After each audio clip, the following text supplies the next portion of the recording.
Bonjour les amis, alors aujourd'hui je vais vous faire une petite vidéo sur l'importance quand vous vous lancez dans le business, je veux dire, de vous démarquer des autres.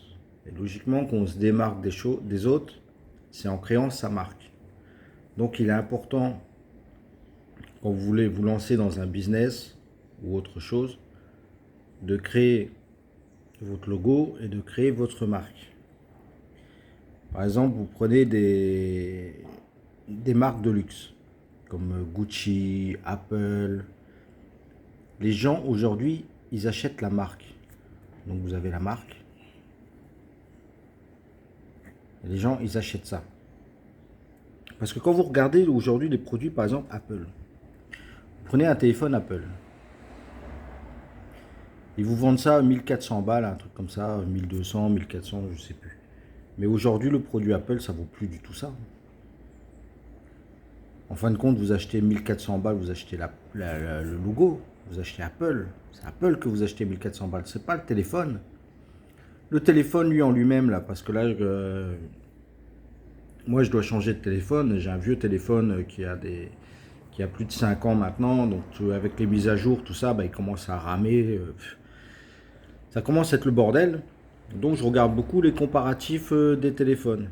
Et là, je vois sur tous les comparatifs de téléphones.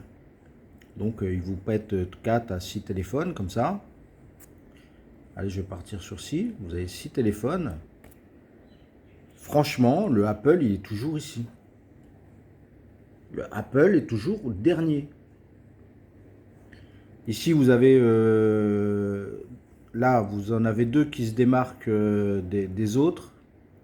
C'est le Google, là, le Pixel, là, et le Samsung. Et ici, vous avez Remdia, je crois, un truc comme ça, Honor, et je sais plus encore quelle marque. Et ici, c'est Apple.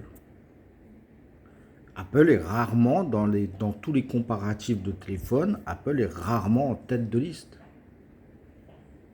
C'est pour ça que je vous dis, les gens, en fin de compte, quand il y a eu Steve Jobs, en fait, Steve Jobs, ce qu'il a fait de bien, c'est qu'il a fait un bon marketing. Et aujourd'hui, Apple s'est ancré dans la mentalité des gens. Et à sa mort, donc le repreneur de Apple, lui, il a laissé tomber toute la recherche, technologie, tout ça là, donc pour réduire les coûts de fabrication de Apple, pour avoir plus de marge. Parce qu'aujourd'hui, les entreprises, c'est simple, hein, quand vous avez une entreprise, la courbe de croissance de l'entreprise, il faut qu'elle fasse ça. Hein. Les entreprises qui font ça, ils n'aiment pas ça. Il faut toujours que ce soit en hauteur. Hein. Si l'entreprise commence à faire ça en chiffre d'affaires, c'est pas bon. Hein. Enfin bref. Donc là, vous avez le Apple, où est-ce que je vous dis, ils ont gardé le même marketing. Le marketing de vente de Apple, c'est quoi? C'est que quand ils ont un nouveau téléphone, ils veulent vendre un nouveau téléphone, ils font une chose. 4 à 6 mois avant, ils disent qu'ils vont faire la sortie du nouveau téléphone. Ce qui fait que les gens ils se conditionnent mentalement à avoir le nouveau téléphone. À la sortie du téléphone, admettons, ils vendent 10 000 produits le jour de la sortie. Et ben, ils vont en sortir 4 000. Ils vont dire qu'il y a une pénurie ou je sais quoi, je sais pas quoi, truc comme ça. Ils vont dire que, voilà, à la sortie, en fin de compte, il n'y aura pas tout le monde qui aura cet appareil. Donc les gens, ils vont faire la queue dans les magasins pour être sûrs de l'avoir. Et ça, Apple, ils vont filmer ça. Ils vont filmer les gens qui font la queue dans le magasin. À l'ouverture des portes, ils vont filmer. Regardez bien, à chaque fois qu'il y a l'arrivage d'un nouveau téléphone Apple, il y a des caméras à l'intérieur du magasin qui filment l'ouverture des portes, les gens qui vont se battre, qui sautent sur les palettes pour récupérer les téléphones. Ça, c'est du marketing. En fin de compte, il n'y a aucune pénurie, il n'y a rien du tout. Ils font exprès de faire ça. Comme ça, ils créent une rareté. Ils créent une rareté, ils créent une demande. Et suite à ça, les gens, ils se posent plus la question de savoir si le prix est élevé ou pas. Eux, ce qu'ils veulent, c'est mettre le prix pour avoir le téléphone en premier. Vous voyez la psychologie? Le marketing, en fait, c'est ça. C'est créer, quand vous voulez créer un commerce, vous créez votre marque. Donc la première chose, vous créez votre marque. Et après, il faut créer le besoin de votre produit.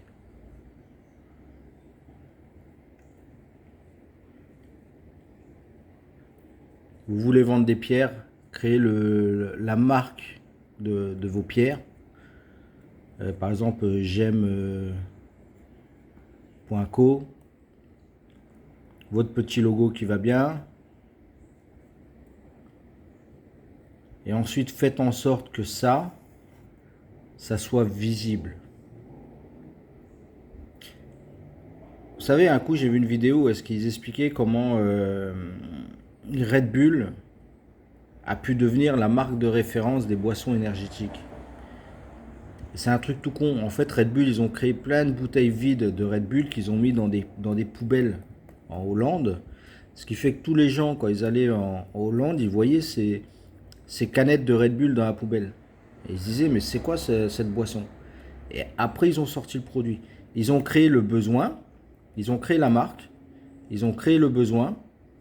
En créant le besoin, ils ont créé la demande. En créant la demande, après, ils ont sorti le produit. Ils ont sorti le produit à des endroits bien stratégiques pour créer la rareté. Et après, les gens, c'était dans leur mentalité, ils voulaient du Red Bull. Et aujourd'hui, ils font des pubs, ils n'ont plus besoin de faire de pub Red Bull. Parce que les gens, quoi qu'il arrive, ils achètent. C'est la marque de référence. C'est comme les marques Gus, Gucci, trucs comme ça. Au jour d'aujourd'hui, ça vaut plus la qualité d'avant. C'est plus des marques de luxe, ça. Dans notre mentalité, c'est des marques de luxe. Mais regardez tous ceux qui achètent des Gus, des Gucci, des machins. C'est tout je veux dire, c'est des jeunes de quartier, des jeunes, voilà, qui ont la mentalité de se dire, voilà, je veux paraître riche, je veux être riche. Pour être riche, il faut paraître riche. Pour paraître riche, il faut avoir la marque de luxe. Et ils vont acheter du Gus, du Gucci, des machins. Mais ça vaut plus que ça vaut. Donc si un jour vous voulez vous lancer dans du commerce, créez votre marque. À partir de là, vous créez le besoin. Créer le besoin, c'est pas dur, c'est faire parler de vous sans pour autant que les gens vous connaissent. Vous voyez? Vous faites ça, vous faites de la pub, des petites cartes, des machins, vous laissez traîner un peu à droite, à gauche. Les gens, ils vont voir ça, ils vont dire, mais c'est quoi ça? Après, il y en a qui vont vous appeler. Et après, vous commencez à disperser vos produits. Et là, les gens, vous allez voir que vous aurez rien vendu et ils vont dire, ah, Jamesco aussi, je connais. Ils connaissent, mais ils connaissent pas le produit. Et là, c'est à vous, après, dans votre dialogue de marketing, de faire comprendre aux gens que votre produit, il est supérieur aux autres. C'est pour ça que dans la vente, on dit tout se vend. Tout se vend, en fait, ça va dépendre de la technique de vente que vous allez faire. Et c'est ça qui est important. C'est la manière que vous allez présenter votre produit. La manière dont vous allez aussi vous présenter.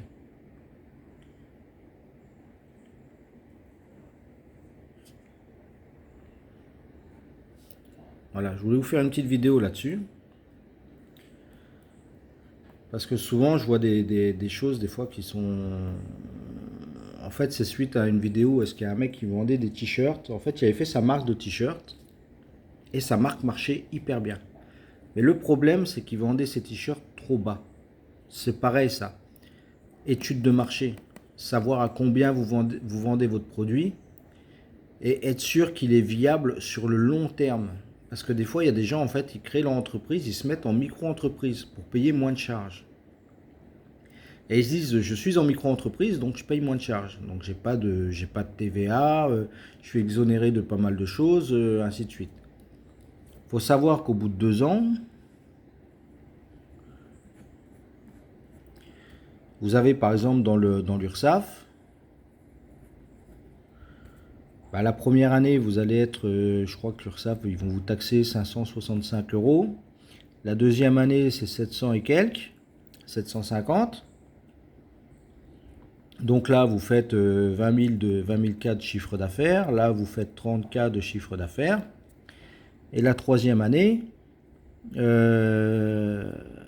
j'en viens, vous faites 50 cas.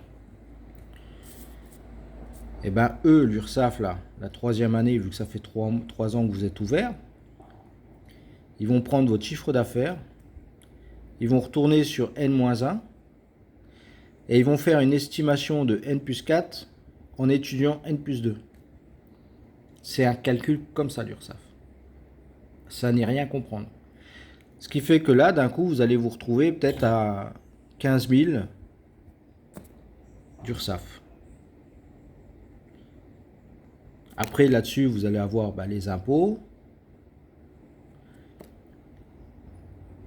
et tout ce qui va avec. Et là, quand vous allez commencer à payer tout ça là, vous allez remarquer que le prix que vous aviez fait au début, il n'est pas bon. Admettons, vous aviez fait votre produit à 20 euros. Vous étiez viable les 2 premières années parce que vous avez des exonérations. La troisième année, les exonérations sautent. Et là, vous n'êtes plus viable. En fait, votre produit, vous auriez dû le vendre à 40. Mais le problème, c'est que la clientèle que vous avez accumulée durant ces 2 ans ont l'habitude de payer 20. Et quand vous allez monter votre produit à 40, vous allez perdre cette clientèle. Et le temps de refaire cette clientèle-là, ça va vous prendre environ 1 an. Donc l'année 4, admettons vous faites 5000 de chiffre d'affaires. Mais l'année 4, c'est pareil. L'année 4, ils vont prendre N-2 là. Ils vont prendre, il y aura le prévisionnel qu'ils auront fait. Ils vont prendre l'année dernière ce que vous aviez fait pour faire un prévisionnel de l'année suivante. Et ainsi de suite. Ce qui fait que là, vous étiez à 15. Là, vous allez peut-être être à 25. Parce qu'il y aura le 50 000 là. Et même avec la déduction du N plus 4 qui vous auront pris en prévisionnel, vous allez peut-être devoir payer, je sais pas moi, 16 sur 5000 de chiffre d'affaires. Si vous n'avez pas mis d'économie, de choses comme ça, vous êtes fini. C'est pour ça que les entreprises, on dit, c'est souvent au bout de la deuxième année, ils sont en difficulté. Donc au bout de la fin de la deuxième année, ils sont en difficulté, donc là, c'est-à-dire la troisième année, ils rentrent dans la difficulté.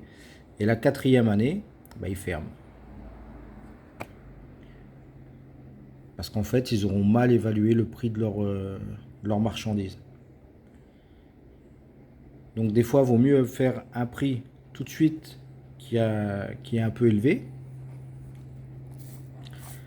vendre moins, donc peut-être 8000, peut-être 11 000. Mais quand vous allez retomber sur ça, vous serez toujours viable. Et vous aurez toujours le même tarif. Vous aurez toujours la même clientèle. C'est pour ça qu'il est important de faire des prix qui soient vraiment justes. Il ne faut pas faire des prix trop hauts non plus, mais il ne faut pas faire des prix trop bas. Et la plupart des gens, en fin de compte, quand ils se lancent dans le commerce, qui font des micro-entreprises, parce qu'il y en a plein qui font micro-entreprises, parce que fiscalement, c'est plus agréable, je veux dire, mais ils partent avec des prix bas. Et la pire des choses, c'est ceux qui font les micro-entreprises, qui demandent les aides d'État, donc ils ont les prêts à 0% de 8 000 à 12 000, je vais dire, remboursables sur 5 ans. Mais quand au bout de 3 ans, 4 ans, tu fermes, tu fermes avec un endettement. Et vu que tu étais entreprise, tu n'as pas droit aux aides sociales. bah t'es fini quoi. C'est pour ça qu'il faut bien réfléchir quand vous faites quelque chose. Déjà, comme je vous dis, réfléchissez la première chose à votre marque. Et ensuite à la manière dont vous allez lancer votre produit. C'est hyper important. Regardez aujourd'hui les leaders de marché, comment ils ont lancé leur produit. Donc voilà, je voulais vous faire une petite vidéo là-dessus. Et je vous dis à la prochaine. Je vais vous refaire une petite vidéo derrière. Là. Allez, à plus. Ciao.